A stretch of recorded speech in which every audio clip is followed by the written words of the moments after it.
ফাহিম আশরাফ আলামিন। Welcome back again রহস্যময় পৃথিবীর কৌতূহল। আসসালামু আলাইকুম। আশা করি ভালো আছেন। আল্লাহ আপনাদের সবসময় ভালো রাখুন, এই দোয়াই রইল।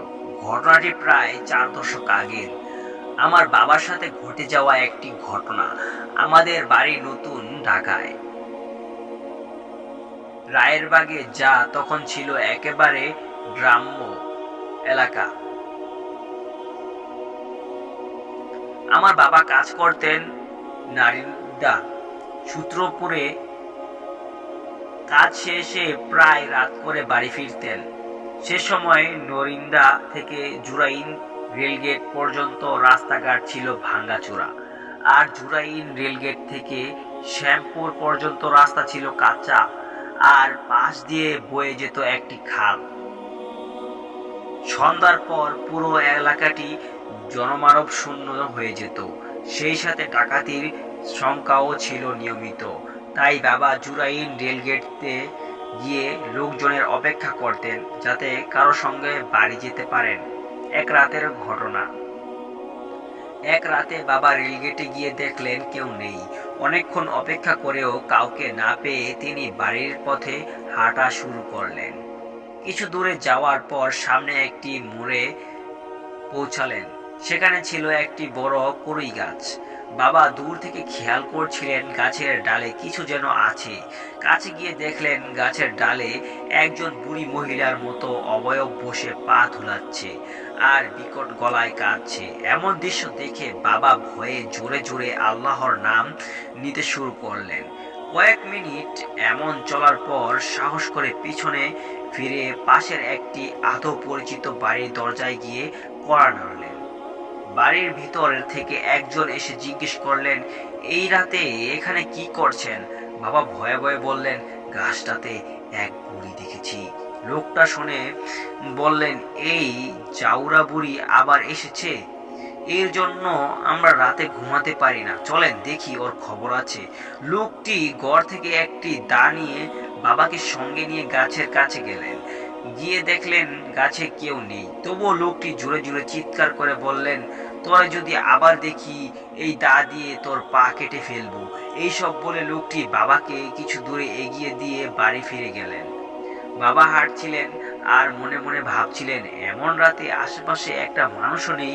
তিনি আবারও কিছু দূর এগিয়ে এলেন।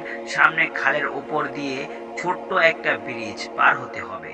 ব্রিজের কাছাকাছি পৌঁছে দেখলেন আবারও এক বুড়ি মহিলা ব্রিজের উপর সাদা চাদর বিছিয়ে রাস্তার মাঝখানে বসে কাঁদছে। এবার বাবা বুঝতে পারলেন যে এটাই সেই খারাপ জিনিস হতে পারে। তিনি ঘাবড়ে গেলেন এবং ভয়ের সঙ্গে সঙ্গে নিজেকে শক্ত রাখার চেষ্টা করলেন। সঙ্গে সঙ্গেই জোরে জোরে আল্লাহর নাম নিতে শুরু করলেন। তিনি যতবার আল্লাহর নাম নেন, মহিলাটি কাপড় টেনে একটু পিছিয়ে এভাবে অনবরত জোরে জোরে আল্লাহর নাম নিতে থাকেন এবং ধীরে ধীরে সামনে এগিয়ে যেতে থাকেন। এভাবে তিনি খালের ব্রিজটা পার হয়ে এলেন। মহিলাটির এবার ব্রিজ ছেড়ে রাস্তায় এসে দাঁড়িয়ে গেল এবং আরো জোরে জোরে কাঁদতে শুরু করলো। বাবার মনে কিছুটা সাহস জাগলো, কারণ তিনি বুঝতে পারছিলেন মহিলাটি আল্লাহর নাম সহ্য করতে পারছে না। খালের উল্টো পাশে একটি বাড়ি ছিল। বাবার জোরে জোরে জিকির করার আওয়াজ শুনে সেই বাড়ি থেকে একজন চিৎকার করে বলল, ওইখানে কে এমন জোরে জিকির করছে? মানুষ তো এখন ঘুমায়। বাবা জোরে জোরে জবাব দিলেন, ভাই সাহেব, আমি বিপদে পড়ছি, আমাকে একটু এগিয়ে দিলে ভালো হয়। বাড়ির লোকটি বলল, ভাই আমি অসুস্থ, এখন বের হতে পারবো না, আপনি ভয় পাবেন না, আস্তে আস্তে চলে যান। এই কথোপকথনের মধ্যেই বাবা লক্ষ্য করলেন মহিলাটি আর সেখানে নেই। সাহস সঞ্চয় করে তিনি সামনে এগিয়ে যেতে থাকলেন। কিছু দূরে এগিয়ে তিনি বাড়ির কাছাকাছি চলে এলেন। তখনও অল্প কিছু পথ বাকি ছিল। সামনে একটি মসজিদ পড়ল। মসজিদের দুই পাশে দুটি রাস্তা। এক পাশের রাস্তাটি ঝোপঝাড়ে ভরা এবং পাশে একটি ডুবা।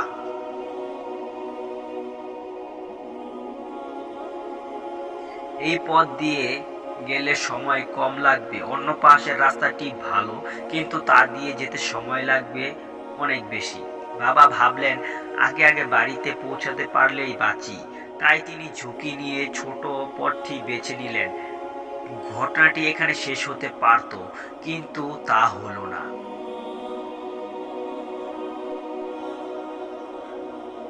বাবা জাস্ট মসজিদের সামনটা অতিক্রম করেন আর দেখতে পান হারিকেন হাতে 7-8 বছরের একটা বাচ্চা বাবার পাশ দিয়ে সামনে এগিয়ে তার আগে আগে হাঁটছে।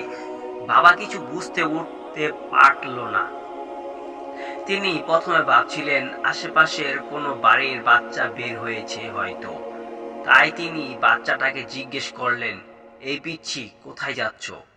কোন বাড়ির তুমি? বাচ্চাটা কিছু না বলে তার আগে আগেই হাঁটছে।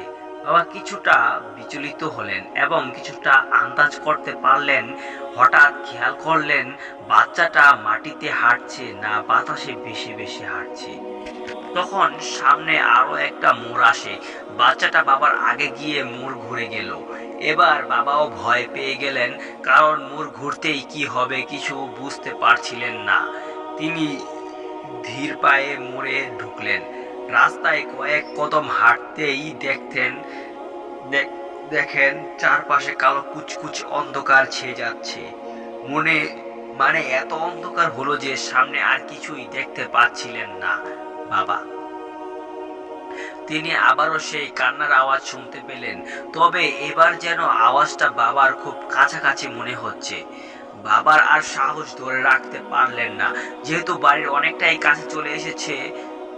তাই তিনি সজোরে চিৎকার করে আমার দাদি ও চাচাদের ডাকতে লাগলেন, কারণ ওই সময়টা ঘরবাড়ি কম থাকায় অনেক দূর থেকেও আওয়াজ শোনা যেত। আর আমার দাদির একটা অভ্যাস ছিল, যতক্ষণ না আমার বাবা ও চাচা বাড়ি ফিরতেন ততক্ষণ তিনি বসে বসে পান চিবোতেন।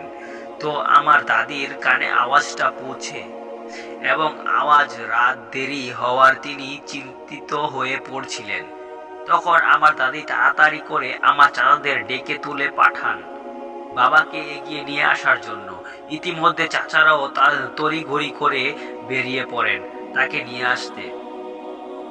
আর বাবাও এইভাবে চিৎকার করেই যাচ্ছিলেন। বাবার চিৎকারের সূত্র ধরে চাচারা যখন এগিয়ে আসছিলেন তখন বাবা দূর থেকে হারিকেনের আলো দেখে একটু সাহস পান এবং জায়গার নাম উল্লেখ করে বলতে থাকেন, আমি এই মোড়ে আছি। ততক্ষণে হয়তো ওই খারাপ জিনিসটা চলে গিয়েছিল এবং বাবার সামনে থেকেও অন্ধকার দূর হচ্ছিল। আমার চাচারা এসে তখন আমার বাবাকে বাড়ি নিয়ে যান। এরপর বাবা বেশ কিছুদিন অসুস্থ ছিলেন, তবে আল্লাহর রহমতে সৌভাগ্যবশত সেদিন বাবার তেমন কিছু হয়নি। আমার বাবার সঙ্গে ঘটে যাওয়া আরো বেশ কিছু ঘটনা আছে, যেটি আপনাদের ভালো লাগলে তাহলে নেক্সট টাইম পাঠানোর চেষ্টা করব। ধন্যবাদ সবাইকে। ঘটনা পিশাচ বুড়ি, সৈয়দ মোহাম্মদ বুখারী। তো মাই ডিয়ার লিসেনার, এই ঘটনাটি আপনাদের কাছে কেমন লাগলো অবশ্যই কমেন্টে লিখে জানাবেন। আর হ্যাঁ, গল্পের ছোট ভুল ক্ষমা সুন্দর দৃষ্টির দেখবেন। তো এই ঘটনাটি আমার কাছে খুবই ভালো লেগেছে, যেটা পড়তে গিয়ে আমিও খুব ভয়ঙ্করভাবে ভয়ভীতি হয়েছি, অনুভব করেছি এবং জাস্ট নিজের সাথে ইমাজিন করেছি। তো এই ঘটনাটি আপনাদের কাছে কেমন লাগলো অবশ্যই কমেন্টে লিখে জানাবেন। ভালো কিংবা খারাপ দুটোটাই জানতে চাই। তো আপনার কাছে যদি এরকম ঘটনা থাকে বা আপনারও কারো কাছ থেকে শোনা বা কালেক্ট করা ঘটনা থাকে, আপনি চাইলে আমাদের এখানে শেয়ার করতে পারেন রহস্যময় পৃথিবীর কৌতূহলে। তো আর দেরি কিসের, এখনই আপনার ঘটনাটি আমাদের কাছে পাঠিয়ে দিন। পরবর্তী ঘটনা না হয়ে আপনার ভিডিওতে শোভা পাবে। তো দেখা হচ্ছে পরবর্তী এমন একটি দুর্লভ, ভয়ঙ্কর, ভয়ভীতিকর, হিম করা ঘটনা নিয়ে। ততক্ষণ ভালো থাকুন, সুস্থ থাকুন, নিজের খেয়াল রাখুন। আল্লাহ হাফেজ।